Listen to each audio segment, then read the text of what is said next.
Safa found themselves in a position where they're on the brink of bankruptcy. We saw an article released this week. Bafana Bafana deservedly won their group because they were the best team in the group over the course of all the fixtures. Why is it that our leadership is so allergic to accountability, you know? You and I both agreed on the sentiment that if there's a team that doesn't want this international break now, it's Orlando Pirates. I was thinking about you yesterday, yeah. And then look what happened.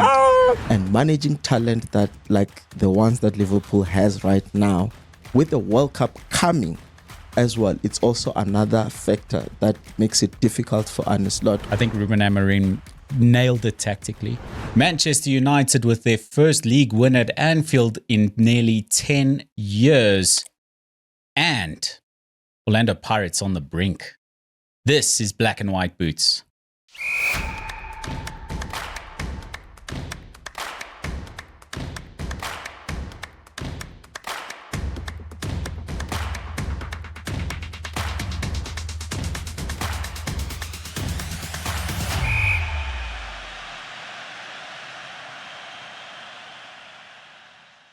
Brother. Yeah, man. This podcast makes me realize so quickly how fast the football world moves. Yeah.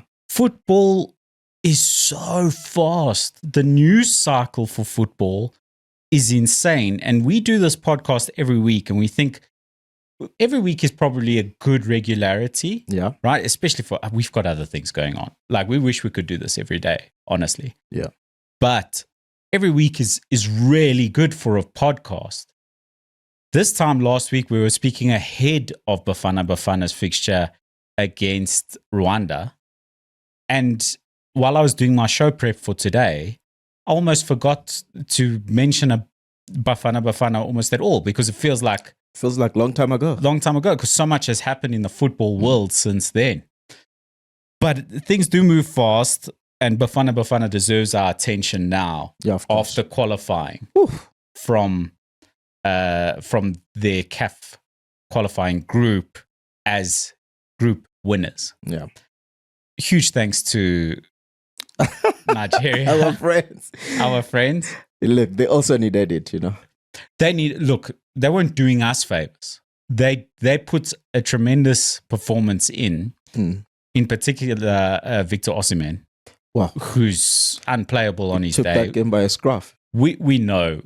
The quality is obviously. I mean, when clubs like Chelsea have been going in for you, he ends up at Galatasaray just because Chelsea wouldn't meet the crazy expectations of Napoli at the time. Yeah. Where Napoli weren't even using him as the main number 9. Victor Osimhen put in a tremendous performance for Nigeria just to once again show the quality that he is. And not even a year ago, he was being mentioned. There's like always 4 or 5 names of the top number 9s in the world that are available every season. And he was in that bracket. And it just goes to show how top class he is. No, his quality. And, you know, worked in Bafana's favor this time that Osimhen was on fire against Benin. And we did ourselves a huge favor by scoring those 3 goals, you know. Huge favor. Scoring early was massive for Bafana. Yeah, because that sort of releases the pressure. And that's what we needed actually against Zimbabwe, you know, to score early. Can I play a clip from last week? Last week you were on fire. Hey, bro. It was mention after mention after mention. Yeah. Last week I said to you, would you change anything for that fixture as opposed to the team lineup that went out against Zimbabwe? Yes. I mean, besides the obvious red card and suspension, etc. And you had something very specific you had to say. Yeah, no, I wanted to, if you look at a guy like Mbata, his game is something else. You know, he gives you so much going forward. And with Mokoena being Mokoena, you sort of like covered defensively because Mokoena usually doesn't even set a foot wrong. So I thought to myself, you know, with the way we played against Zimbabwe, we were very slow in terms of pressing.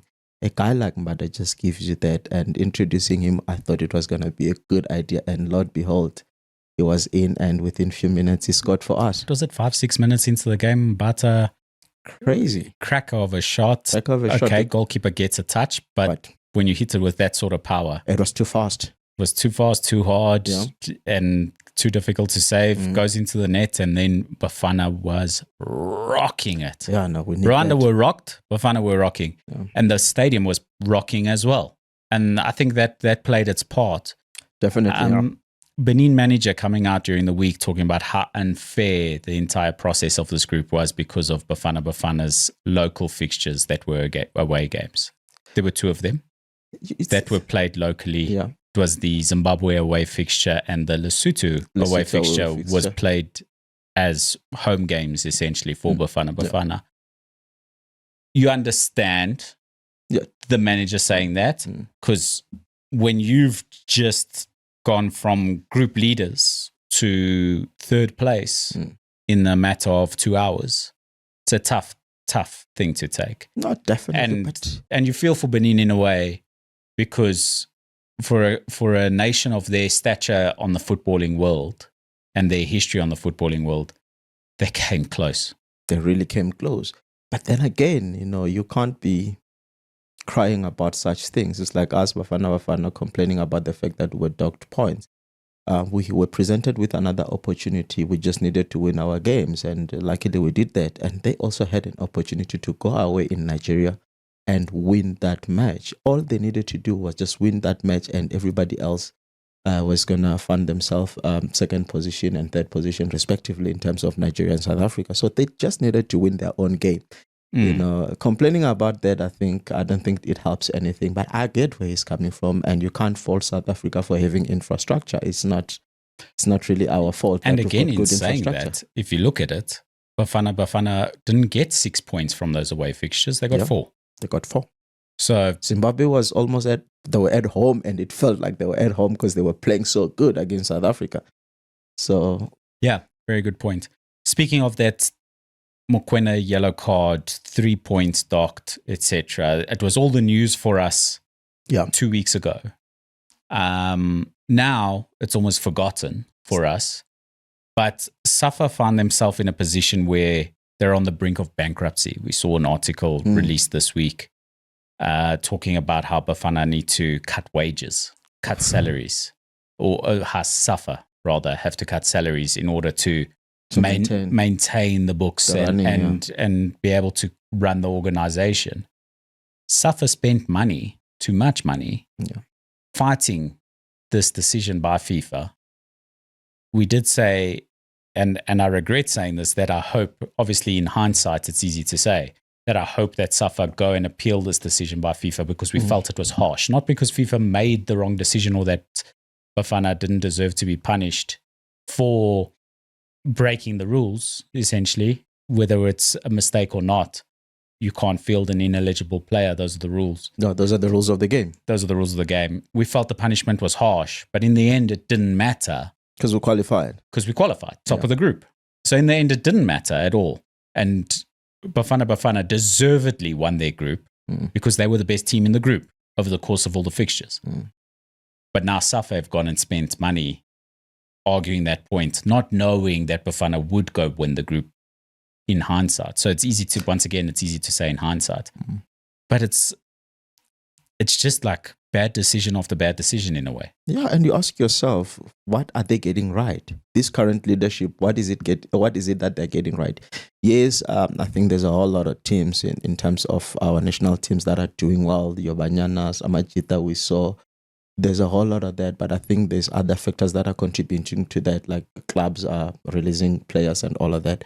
But in terms of administration, what are they doing right? We saw them making such a huge blunder recently, and there have been calls for people to actually account, and no one wants to account. So you ask yourself, what is this organization doing right if they can't even manage their own finances? You're absolutely right, because, and this is from social media, is a lot of the comments, and I'm not going to necessarily share my own opinions on this, but a lot of the comments you'll see on social media, Amajita, the local football fans comment, thank you, Diski Challenge. Yeah.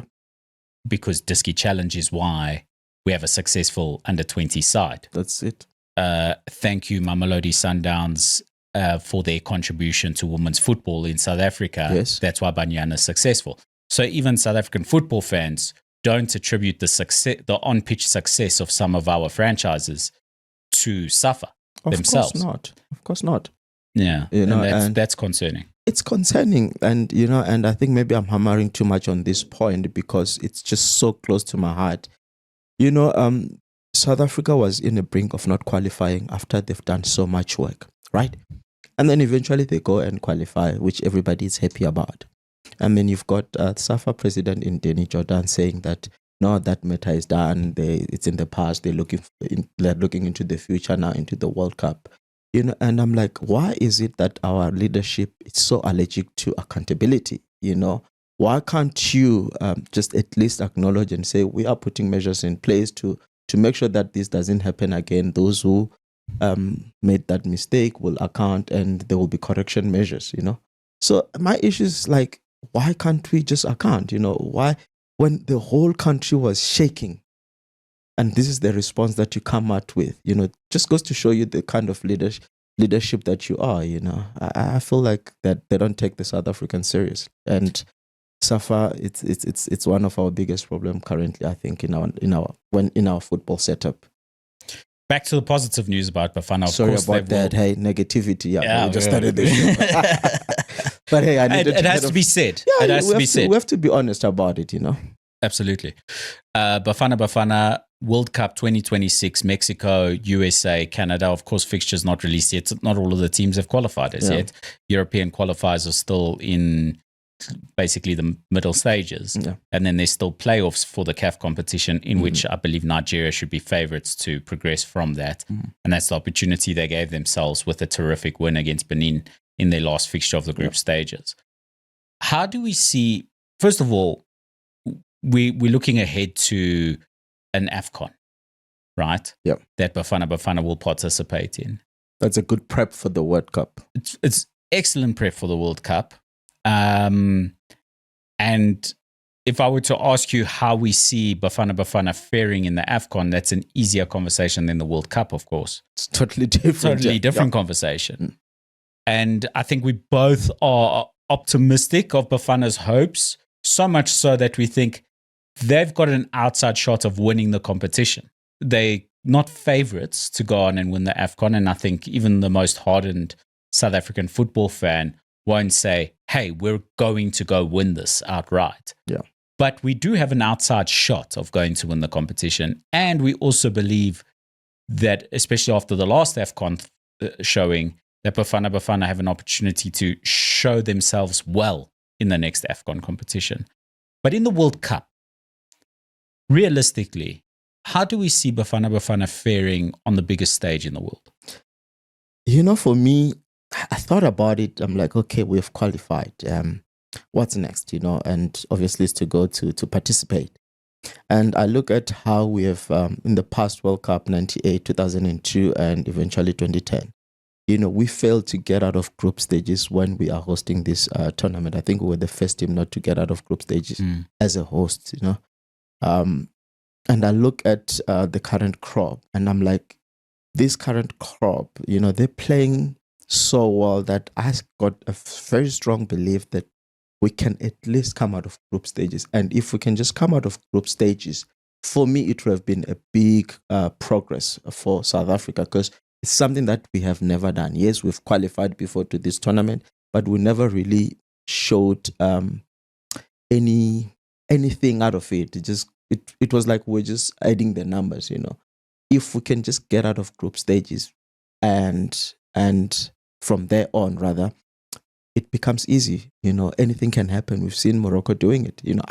Once you go to knockout stages, it's anyone's game. I actually wanted to mention Morocco in that same sentiment, that Bafana showed themselves against Morocco in the last AFCON. Yeah. Morocco have been in a World Cup semi-final. Yeah. The most recent one, in fact. Kicking out Cristiano Ronaldo's Portugal along the way. Yeah.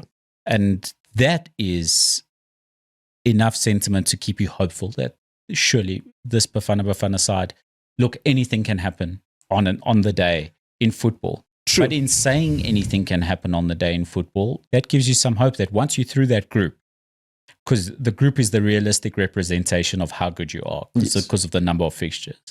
But then once it's knockout stages, anything can happen on the day. Anything can happen on a day. You have to perform. Look, every game, it's a World Cup. You have to perform with spirit. You have to go all out. You have to play well. Then you can rely on a little bit of luck after that. Or you also need that as well. You need a little bit of luck. Yeah. But I think that this side has the quality to get out of the groups. We haven't seen the group, obviously. Not everyone's qualified. Not all of the fixtures will be announced for some time still. But to get out of the group would be huge and massive. And they'd come back to a very proud country just getting out of the group. I think But if they can push a little further. Even better. Yeah. And we're very hopeful of that. We are looking into some of the logistics around traveling to the World Cup as a fan.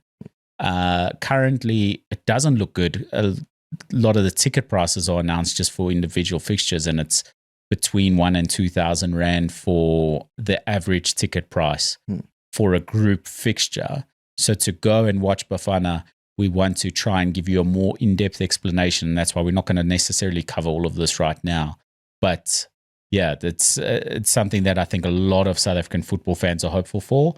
And we just want to prepare you in terms of what you can expect if you do wish to go and follow the team in the Americas. I was actually saying to a friend, I hope Bafana can start maybe playing in Mexico, because I think it might be slightly cheaper traveling to Mexico for group stages than maybe being in the United States, Absolutely. But so let's see when the fixture we will comes bring out. that to you. Subscribe to the channel, follow the channel, and you will be getting updates on this periodically as the weeks go on. Yeah. Right now, though, this is Tacticos. Let's talk about the double pivot. The double pivot is a tactical setup in which two defensive or holding midfield players operate ahead of a defensive line. On the screen here, I have a 4-2-3-1 setup.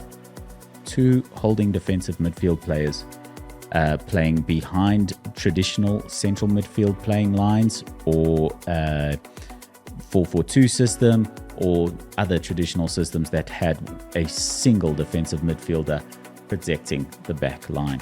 The job of the two holding defensive midfield players in a double pivot is primarily a defensive job to screen the back line and provide the first line of defense when breaking up play. They act as a defensive shield, and they have some other primary responsibilities. So first of all, defensively, of course, to give a team a more balanced setup. Then, of course, their other roles and responsibilities are that of playmakers.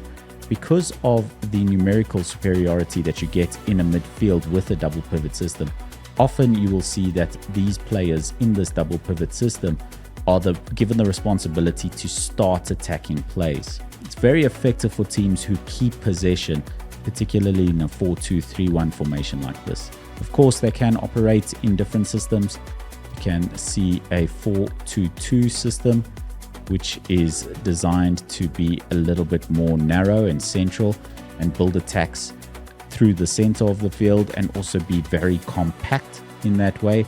We also see it in the system of 3 at the back, in which you'll have a double pivot in midfield in a 3-4-1-2 formation or a 3-4-3 formation as well.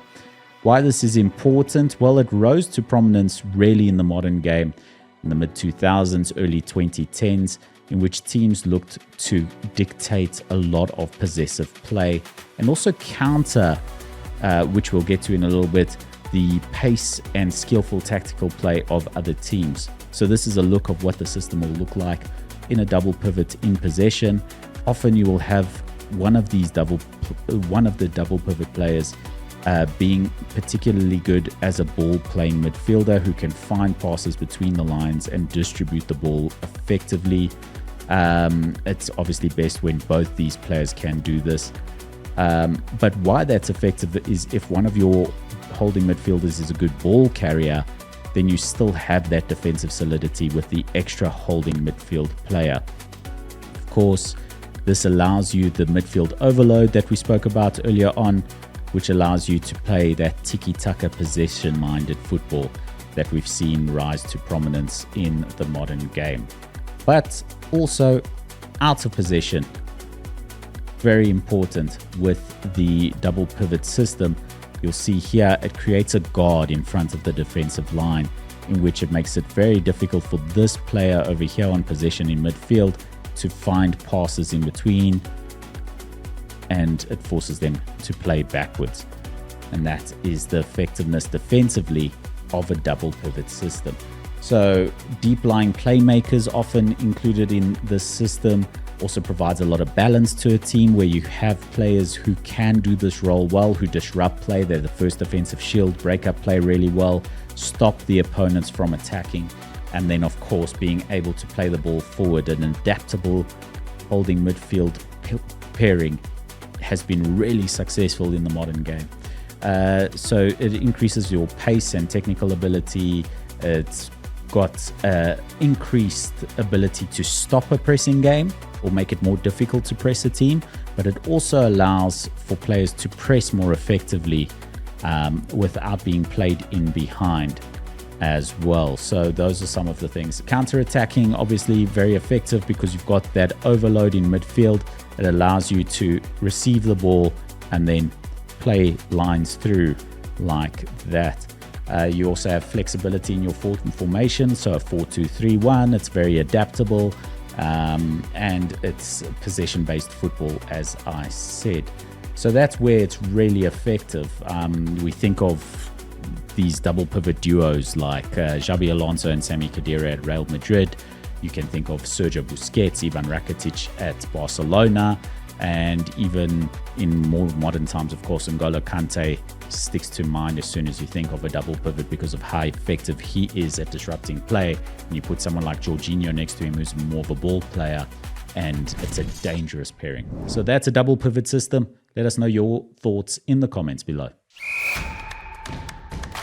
Brother, that was Tacticos.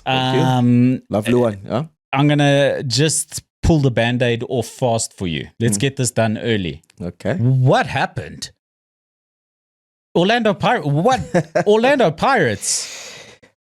Again, last week, all I was saying earlier in the show is like, your predictions last week, you were bang, bang, bang. Yeah. And one of the things we said 2 weeks ago, not last week, you and I both agreed on the sentiment that if there's a team that doesn't want this international break now, it's Orlando Pirates. I was thinking about you yesterday, yeah. And then look what happened. Bro, first and foremost, I can't tell you what happened. You know why? Because the game was not televised. Yeah.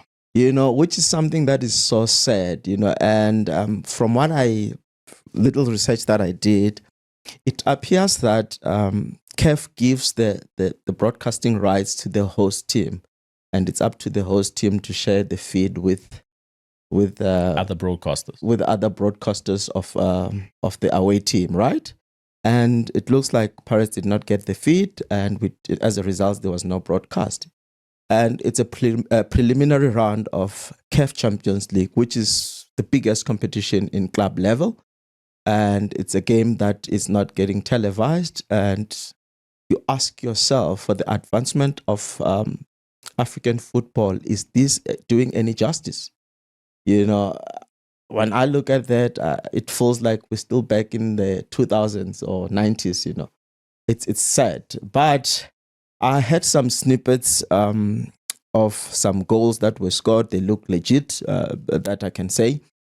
But when I look at the pitch, it looked like it was an artificial pitch. It looked like Pirates players were struggling to even run.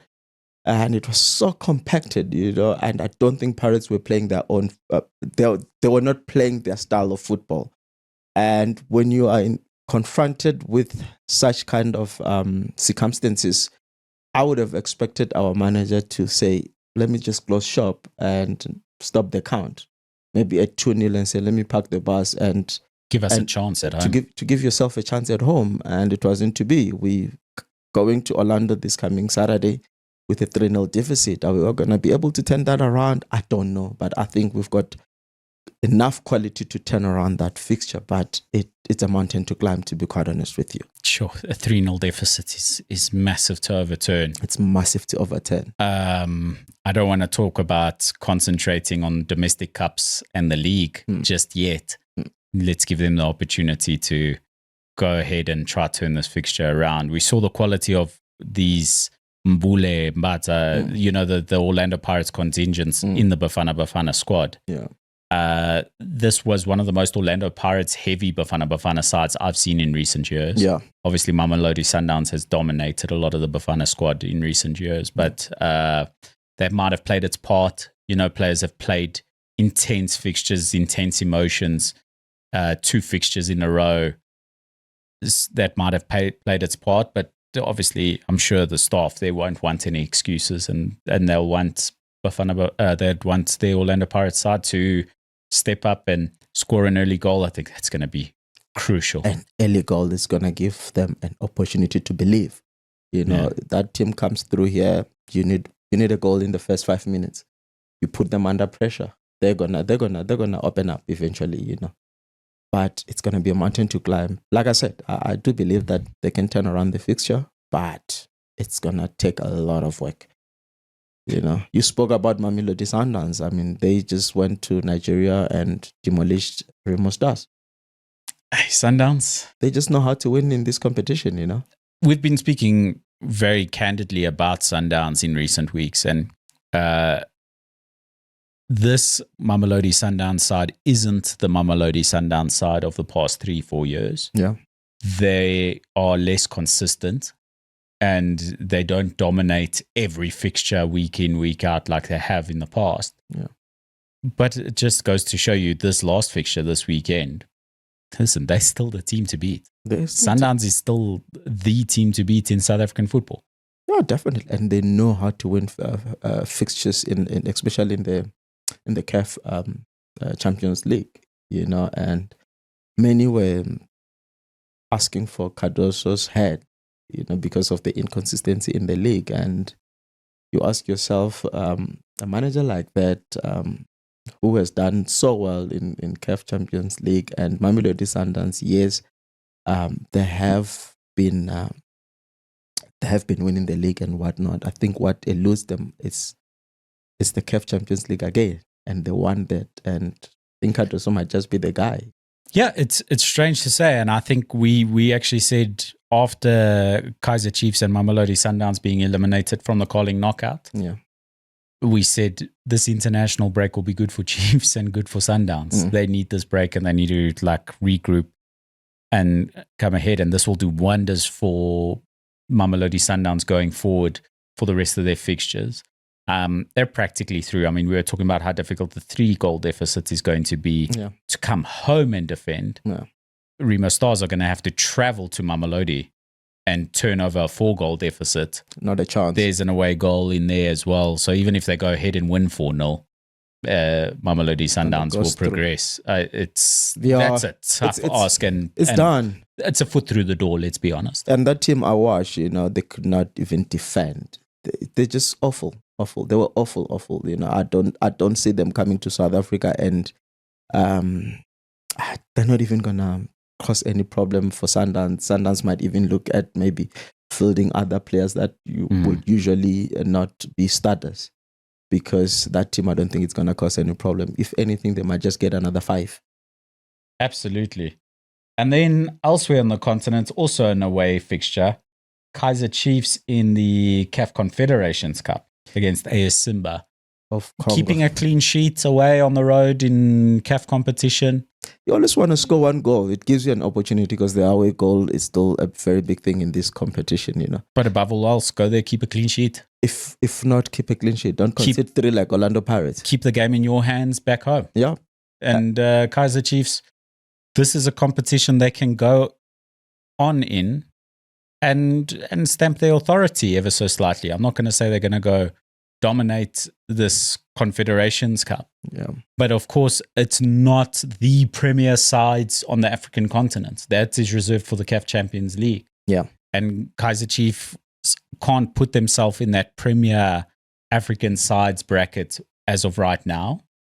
With the struggles they've had in recent years, it's testament to that. They aren't one of the premier sides on the continent today. But are they a side with enough quality to go on and impose themselves on this competition? Absolutely, yes. No. At the end of the day, this is Kaizer Chiefs. It's a massive institution. And an away draw gives them the opportunity, like you said, and the way they played in that game, I think they missed a lot of like sitters, like open net chances. And coming home, if they can just convert some of the chances, I see them going through. I don't see them getting knocked out of this competition unless something drastic happen, early red card or something like that. But I don't see them getting out of this competition. Let's move on to your favorite segment right now. The Premier League came back.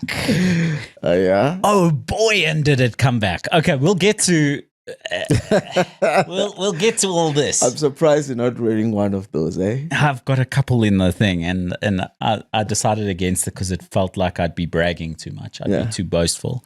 I'm glad you respected my wish.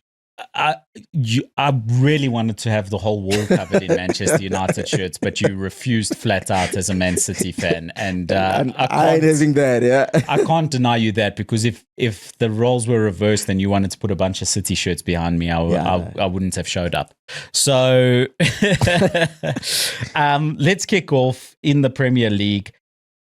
First of all, one of the fixtures of the season so far.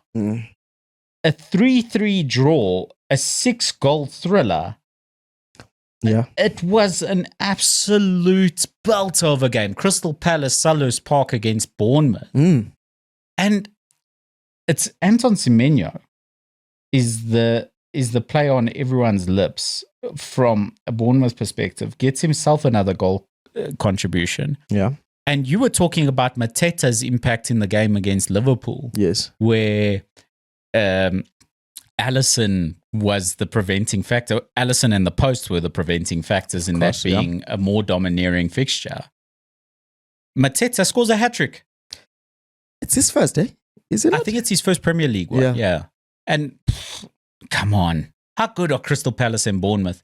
This league, it's fixtures like this that continue to perpetuate the idea in the football world that this league is the greatest league in world football. Yeah.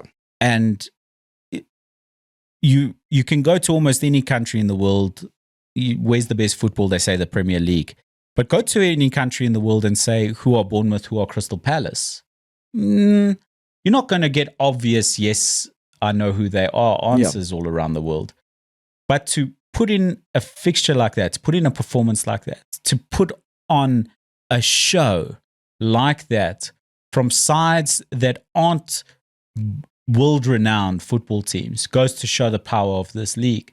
And that's why I wanted to bring that fixture up, is just because it's the quality of that performance, the quality of that fixture was incredible. And it just goes to show you why top sides don't find it easy to just gather points week in, week out in this league. Yeah, true. And then let me just correct my fact there.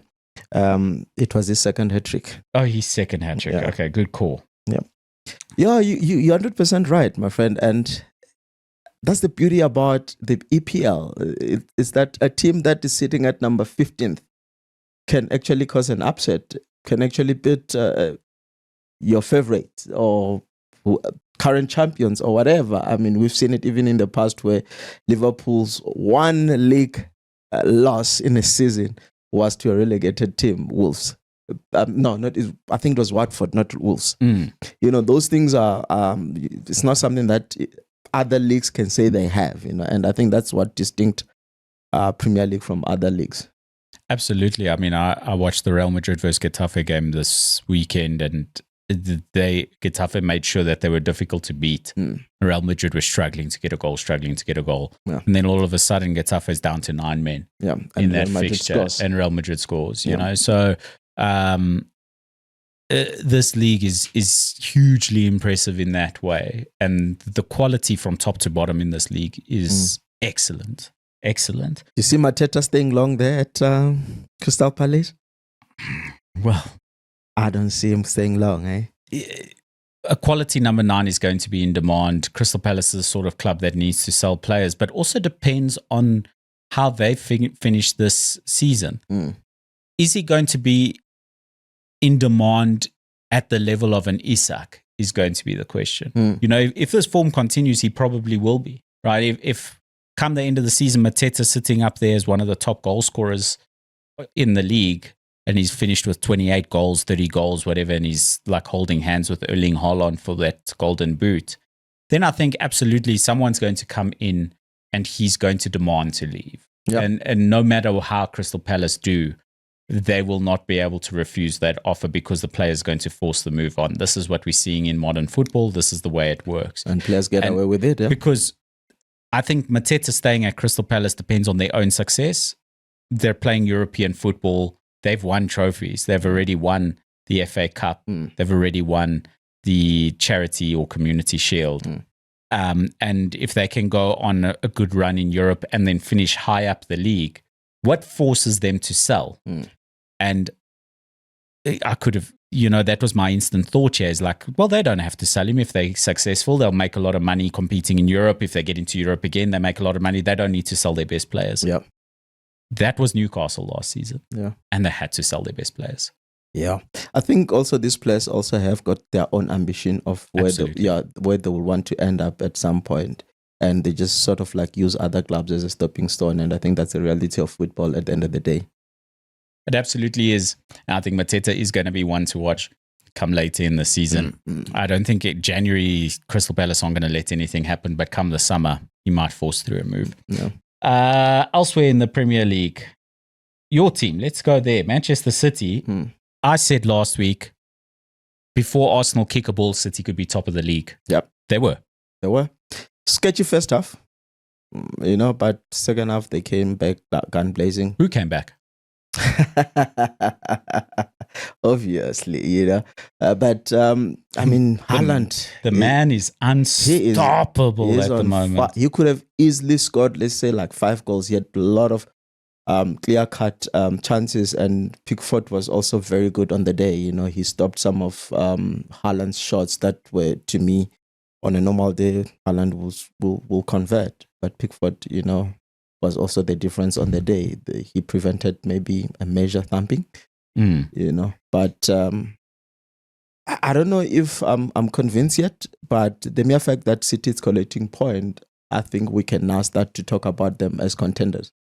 I think as the table stands, it's quite plain and simple to see that they're only 3 points behind leaders Arsenal, and they're ahead of everyone else. Yeah. So if you're going to ask the question, are they title contenders? Absolutely. Yes. It's early. So as much as in weeks gone by on this podcast, I've said there's probably 3 that I mentioned because I'll write off Chelsea already because I don't think they're consistent enough. I think it's too early for them under the Maresca era with the number of signings that they've made in particular to make a side that can go on and win the hardest league in the world.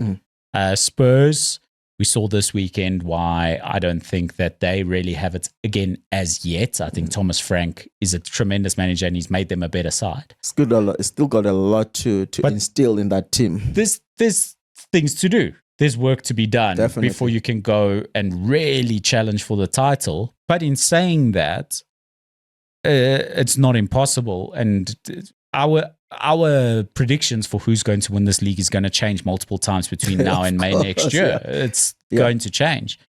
But I do think that there'll be 3 sides there, absolutely. And I don't think that this league is going to be finished early draws. I think there's going to be 3 teams pushing all the way. And I really do think that City is one of those sides. Yeah, it does look like it's not going to be decided soon. And usually by December, we start to see one team actually creating that gap. But by the look of things, I still believe Liverpool is still going to come back. But by the look of things, I think it's still going to be very close going to December. Absolutely. Okay. Last week I said, if you told me that Spurs would be 2 points behind Liverpool 7 games into the season, you'd bite my hand off for that as a Tottenham fan. They're a point off of Liverpool. Liverpool's form has dipped tremendously. But just a look at the table here, Chelsea a point behind Liverpool, Spurs a point behind Liverpool, and then Crystal Palace and Manchester United are only they're only 2 points behind Liverpool. Am I right? You see, even me, I'm in shock. 2 points behind Liverpool. 8 games into the season. how bad are Manchester United really? If you ask that question, they've been so terrible. It's it's the worst Manchester United side in history. La la la la la. Because you win your next game, you're up there. Every weekend, the conversation can change. Let's go to this Liverpool Man United fixture before we talk about the league leaders Arsenal and their title ambitions, because I think they should be favourites as things stand, of course. They are grinding out results, and that's what you need. Manchester United against Liverpool. I think that the criticism for Liverpool's been unbelievable. Probably fairly so. Results on the pitch haven't been good. 4 losses in a row. First time in Arne Slot's managerial career to lose 4 games in a row. Sure. And the first time in a very long time that Liverpool as a football club have lost 4 games in a row. Does that mean they're finished? No. I don't think so, yeah. 2 weeks ago, we spoke about how Liverpool will have to improve. They can't keep going through fixtures and expecting to win games based on quality alone. They have to play well, because this league will tear you apart if you don't play well. Are they playing that badly? I don't think they were. If we can dive English just ran away. But if we can go through that game on Sunday, you look at the chances that they created. How many times did Cody Gakpo hit the post? Your goalkeeper, he was stunning. It was his name, Senna Lamens. He was stunning. So I think they are in a way still playing good football. I just think that results are not coming, and sometimes you, as a football club, you go through this dip. And my take out of this whole Liverpool situation is that Arne Slot is faced with some few challenges. And number one, he has gone out into the transfer and spent a lot of money. And now he's got all this talent that he has to manage now. And managing talent that like the ones that Liverpool has right now, with the World Cup coming as well, it's also another factor that makes it difficult for Arne Slot, because no one wants to sit out, because everybody wants to represent their countries and they want to be playing football week in, week out. And again, it's this transitional season. I think he is about to instill his philosophy. He's trying to get his own identity, because truth be told, the previous season he did well, but there was still a little bit of glop within that club. And eventually some players have left, like Luis Diaz. You've got new players in, and they have to play according to your philosophy. And all of those elements, I think that they are the ones that are making it a little bit difficult for Liverpool to achieve results at the moment. But I think it's just a temporary, what you call temporary dip. They will come back. I agree with you completely. I think they, even in the other fixtures that they've lost, they didn't play very poorly to lose against Chelsea. They didn't play very poorly to lose against Manchester United. Yeah. Were United and Chelsea the better sides on the day? Probably. Ever so slightly. And that's why the results went the way they were. But it was good performances from those teams. Yeah. And Liverpool aren't putting in awful performances. But they're not a dominant side that we saw last season. Yeah. And Mohamed Salah, just signed a 2-year deal. We spoke on Onside a while ago about how Salah could go out of this league on a high, go to Saudi, get his big paycheck, and live out the rest of his days, and everything. No one would besmirch his name based on that. Salah right now, the way things are looking, if he doesn't turn this season around, it's going to be disappointing for Mo Salah to have, for fans of football to look at it and be like, should have been his last season. Yeah, it will be difficult, and because he's sort of like become a shot of the Salah of previous seasons, But a player like that, you don't entirely write off. He can Absolutely. just get. It just takes one game for his game to come back. And we've spoken about confidence in attacking players, and if he nets 2-3 goals in a fixture that goes in Liverpool's favour, we could just see Salah banging them in left, right, and centre for the rest of the season. But I think there's some tactical concerns there that the quality of the players perhaps isn't serving Liverpool tactically, but the quality of the players is serving them just based on pure football quality, and that you've got good players that can go and win football matches. Yeah. And I think Arne Slot, is he a stupid guy? By no means. And I expect he'll sort that out and Liverpool will go forward. Speaking about that fixture, Manchester United, they put in a stunning display. I think Ruben Amorim nailed it tactically.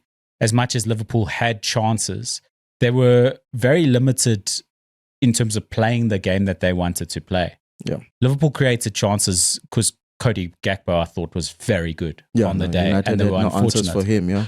But Man United had chances themselves. I mean, they scored in the first 5 minutes. Bruno Fernandes hit the post with an opportunity that could have made it 2-0. And then Harry Maguire scores the winner at the end. Man United had Harry. Yeah. Maguire Dino. Yeah. Harry Anfield. Harry Maguire Donna. Yeah. But I think that Manchester United haven't been as poor as their league position has shown up till now. And 2 wins on the bounce. We've been speaking about confidence in that side. We've been saying these are good players. Yeah. Matthias Cunha, we saw last season. Brian Mbeumo, we saw last season. Benjamin Sesko, everyone was going for him. Bruno Fernandes has created more opportunities in a bad Man United side than any other player in any other side over the past few seasons that he's been in the Premier League. There's a lot of very good footballers in that Man United side. And with a little bit of confidence under their belt now, this was a huge fixture and this could turn things around for them in a huge way. And you look at Man United fans and they think it's turned around already. I think that's a little bit eager. Yeah. But it's the sort of fixture, and I said this, if they were to win it at Anfield, it really could turn things around. And I think that level of confidence, if they carry that through to Old Trafford against Brighton and go and get another win, boy, they're going to be a tough team to stop. Yeah. They're going to be a tough team to stop when there's confidence in the legs of those players, particularly in attack. Yeah. And the last 2 fixtures, they've won both games. The defense has not looked anywhere near as sloppy as they've looked before. And maybe there's a bit of confidence in the goalkeeper behind them. Because Senna Lamans, he's done a tremendous job in goal so far. Definitely. As a Man United goalkeeper. He started his Man United career really well. And we've seen this time and time again, where defenders who are confident in the goalkeeper behind them play a better, more secure game. And you don't want to be a nervous defender. You want to be a confident defender. And Man United look like they defend confidently at the moment. I agree with you. And one standout thing for me out of that fixture for United is the fact that they went 1-0 up in the very early stages. Liverpool came back and equalized, and they did not waste time. Went on again to go ahead 2-1. And that's character. It shows character. And more than anything, what stood out was just the belief in the United players. Even when there was a time where Liverpool was just imposing themselves, attacking, particularly that second half, where Bruno Fernandes was found wanting in couple of times, but they did not stop believing, and I think that's what you want from a United side. Absolutely. And I think things look good for Manchester United going forward. Speaking of going forward, Arsenal are a side that just keep on ticking on at the moment, and from all the places you're expecting goals in this Arsenal side, Leandro Trossard wouldn't be that high on your list. But of course, listen, Carrow Road, Fulham is a difficult place to go play football. That is, Craven Cottage, my apologies. Yes. Yeah. Craven Cottage is not an easy place to go and get a win under Marco Silva. And they go there, get a 1-0 win. That's all you want. That's definitely all you want. And we've talked about this, that the making of champions, it's about getting results even when the odds are almost like against you. Going to Craven Cottage for Arsenal was always going to be a difficult fixture. I mean, it's London clubs. It's always going to be difficult, but just getting results, it's what you need. That's it. If you're going to chase a title, you got to win those 1-0s. 1-0s are going to win you the title, and that's why we're praising Liverpool until the recent poor performance, but you just gotta keep grinding those results if you are gonna stand a better chance of lifting that trophy. Even with Gyökeres not necessarily in the goals, they're number 9. You and I have spoken at length about Victor Gyökeres, and the goals are the same size as they were last season in Portugal. Yeah, you adapt to the league. Everyone knows you have to adapt to the Premier League. Maybe nobody told Nick Voltemada at Newcastle that you have to adapt to the league, but he's just doing something else there. Just because he's an anomaly doesn't mean that it means the same thing for everybody else. But Victor Gyökeres will score goals, and when he does, he might just score goals into a Premier League title for Arsenal, because this is a good side, and they've struggled with some injuries, and Martin Odegaard is clearly missed. If you're going to still get results while Martin Odegaard is out and you're missing some creativity in your team, then who's going to go tell Arsenal fans, hey, calm down right now? Not me. Yeah. And also, again, Marco, you want, as a team that is chasing that title, you want everybody to contribute. Goals has to come from anywhere. And teams, when they're facing you, they don't know who's going to score on the day. It's a good quality to have. You want goals coming from midfield. You want defenders to score those goals. It puts you in a better position when one of your strikers are having an off day. Absolutely. And then our last piece of news from the Premier League, Saturday's early kickoff. Again, last week we said Chelsea could go and thump Nottingham Forest. They did. Yeah, no. And they got a red card. Oh, they love red card. Oh, they're loving a red card lately. Yeah, look, with the way things are at Forest, it wouldn't have. To think that they were gonna come out with anything, with something rather. It was difficult. I didn't see them coming out of that fixture with anything other than a heavy loss. Ange Postecoglou, does he get another job in England? Yeah, I think he made a name for himself. I mean, winning a trophy for Tottenham gives you an opportunity to gives you a lot of opportunities in the Premier League. And looking at how long it took Spurs to win another trophy, he's done well. Yeah, and obviously he came to Spurs with a reputation from his time at Celtic, where he did good work as well. So if the current Sweden manager, Graham Potter, if he could keep getting work, who's to say that Ange Postecoglou isn't on the list of a few clubs that might be looking to pick somebody up? Yeah. But 8 horrible games in his tenure with Nottingham Forest, something he's going to want to forget straight away. Yeah, definitely. And do you attribute that to him? I don't think so. I think the owner, he's just trigger happy. When you go there, it's a revolving door. When you go there, you don't even unpack your bags, it looks like, and to expect a manager, I think that decision was abrupt and reactionary. To expect a manager to turn things around in just over a month in the Premier League, I think it's a bit, I think he was unfair. I don't think he was given enough time. He could have, I think, I believe he could have turned things around with the quality that Forest has. Yeah, and my concern for Forest right now, and this is going to sound like a juxtaposition, they've gone from Nuno Espirito Santo to Ange Postecoglou, and those sort of managers show a bit of ambition in a way. It's like, right, we're Nottingham Forest, we've finished in European qualifying for the first time in a very long time.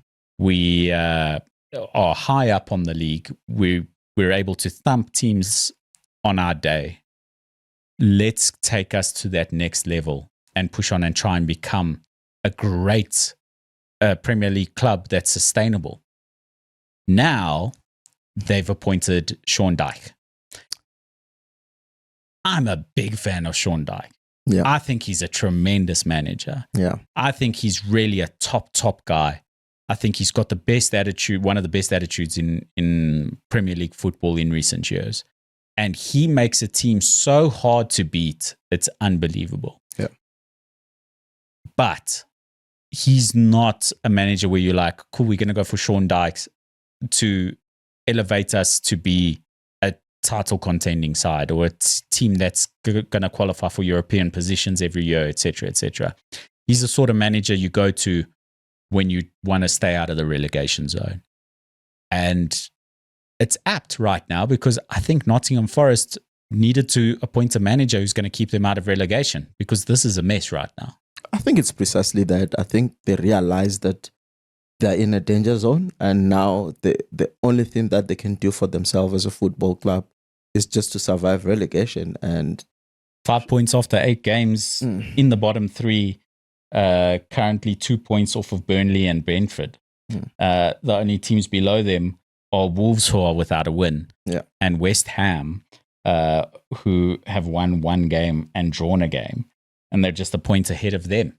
So make no mistake about it, as things stand, Nottingham Forest are in a relegation battle. They are. But they couldn't have appointed anyone better to get them out of it. It's just about, can this owner just bring in Sean Dyche and say, you're the football guy, you do your thing. You know, and it's the polar opposite of Ange Postecoglou, whose side is going to concede goals. You think they'll probably score some goals as well. They'll turn possession over, up high, the pitch, whatever. A Sean Dyche team's not going to concede a lot of goals. So they're going to be very defensively astute. And I think that's going to bode well for them. And I think this Premier League table is going to change with him there, as long as the owner lets him do what he needs to do. No, definitely. And I think the owner just went on to do what small clubs do, appoint managers for survival. Yeah, he's had to. Yeah. This is a team that's playing in European competition and they've had to appoint a manager for survival. It's unlike crazy. Crystal Palace, who are showing themselves up on the other side of the pitch. So mistakes were made. Nuno now is also competing around that side of the table, but he should have been still at that Forest side, up competing high up the league. Really should have been. That's a little wrap of our Premier League. Anything else to contribute there? No, nothing. I think we've covered most of the games. That's it. What are we looking forward to? Obviously, this weekend I'm looking forward to the Orlando Pirates game. I think I'll be traveling to Orlando this Saturday to check it out. I still have some belief that if we can score early, we can turn around that fixture. But it's gonna be a mountain to climb. I repeat, it's gonna be Mount Kilimanjaro. Absolutely, we have to submit it, But it's a big ask. It's a big ask. But if there's a side in South African football right now that can do that, I think it is Orlando Pirates, and we wish them the best of luck. We hope Orlando Stadium is pumping. Yeah, it's definitely going to be pumping. The mood they actually want to take you.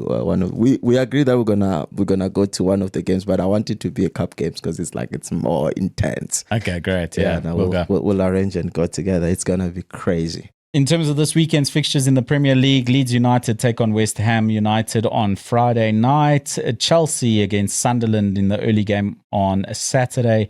Then Newcastle, Fulham. Manchester United host Brighton and Hove Albion, looking to get 3 wins in a row for the first time in a long, long while. Brentford against Liverpool. Liverpool have to turn it around here. Liverpool are in trouble because Brentford are difficult not to crack. Yeah, and it's a away game. But Liverpool have to stop the rot where it is. And then this is my pick of the fixtures from this weekend this weekend. Yeah. Sunday's game, Arsenal against Crystal Palace, another London derby. Crystal Palace, good side, Mateta on fire. If Arsenal win this one, boy, oh boy, does that give them a really good springboard going forward in the rest of the season. Manchester City against Aston Villa. Aston Villa struggling to keep teams out, and with Erling Haaland there, this could be a goal fest. Nottingham Forest against Bournemouth. They'll have a new manager by Sunday, that's for sure. Wolves at home against Burnley. This is a relegation 6-pointer in many ways. Yeah, and if you're in that space, you have to take points away from your immediate rival. And that's it. This is a home game early-ish in the season against an immediate rival. Wolves have to get their first win of the season. Otherwise, it's going to be a long, hard season for Wolves. Yeah. And we might see them be the first team relegated from this league. They need to start clocking those points because they might just be relegated before December. They might just be. They might just be relegated. Like by the time the Christmas season's over, mathematically, it might already become impossible. And then Everton against Tottenham Hotspur. Everton at home. Yes, it's difficult now. This Everton side's playing good football. Yeah, it's not bad. They're hard to beat against City. I mean, that first half they kept City at bay. Yeah. So Premier League football weekend jam packed with action, and then loads more football to look forward to. Yep. Obviously, in the Betway Premiership, there's not much action. Obviously, because the teams are bigger teams in Pirates, Chiefs, Sundowns, and Stellies are in CAF competition. So there's not much. Not much to look forward to there as yet, but next week we'll come back with a good preview and update on what's going on in the Betway Premiership. Yep. But from the two of us, that's it. Danko. Danko means thank you. Peace.